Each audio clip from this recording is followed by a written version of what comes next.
Trump veut anéantir la civilisation iranienne. C'est ça quand tu perds le contrôle, tu perds la guerre.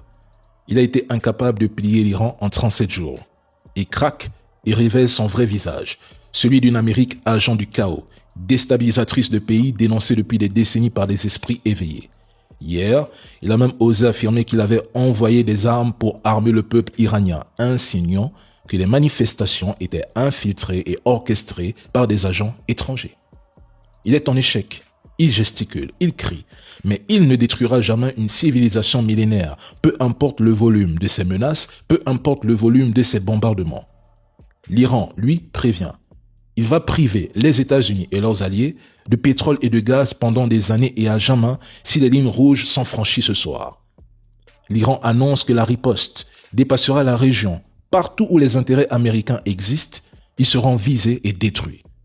On vous explique ici depuis le début que cela fait plus de 35 ans que l'Iran prépare une guerre asymétrique.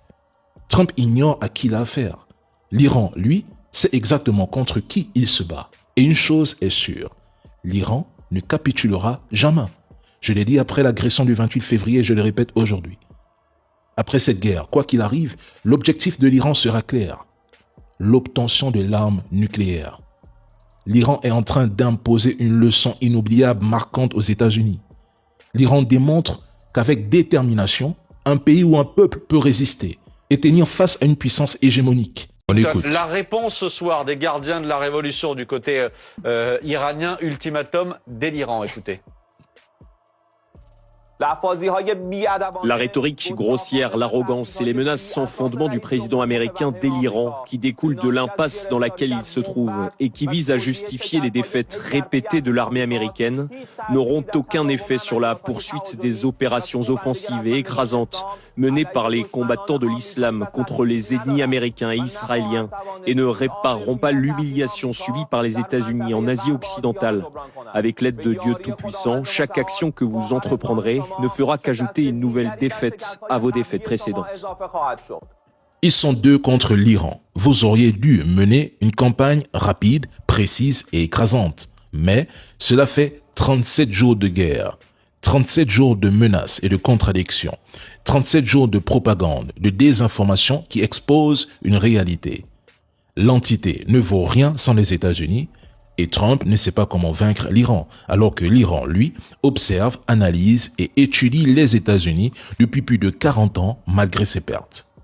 Trump ne comprend toujours pas que l'Iran fonctionne selon ses propres règles, avec ses propres objectifs. Mesdames et messieurs, je rappelle ici que c'est eux et leurs trolls qui annonçaient un Iran déjà vaincu entre le 28 février et le 5 mars. Alors qu'ils viennent maintenant expliquer pourquoi, plus d'un mois après, la guerre dure encore. Le détroit d'Ormuz est sous contrôle iranien. Le conflit secoue les marchés de l'énergie.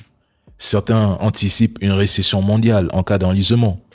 Donald Trump n'a réussi ni à mobiliser pleinement ses alliés européens et du Golfe, ni à sécuriser le détroit d'Ormuz. Et aucun effondrement du gouvernement ne se profile, ni militairement, ni par soulèvement populaire. Qui vous l'explique? Pendant ce temps, Donald Trump célèbre le sauvetage de 2 pilotes dans un pays, l'Iran, qu'il annonçait déjà anéanti et rayé. Tout ce vacarme médiatique sert à masquer une réalité simple. L'opération américano-entité ne se déroule pas comme prévu, point. Aucun des scénarios envisagés ne s'est concrétisé. Tout le monde le reconnaît, sauf les matrixés, les lobotomisés, les aveugles. La capacité de l'Iran à mener une guerre asymétrique a été sous-estimée. Maintenant, si vos pays, qu'ils soient en Afrique ou en Europe, ont accepté de se soumettre à l'Amérique, d'autres, eux, choisissent de dire non et de défendre leur souveraineté.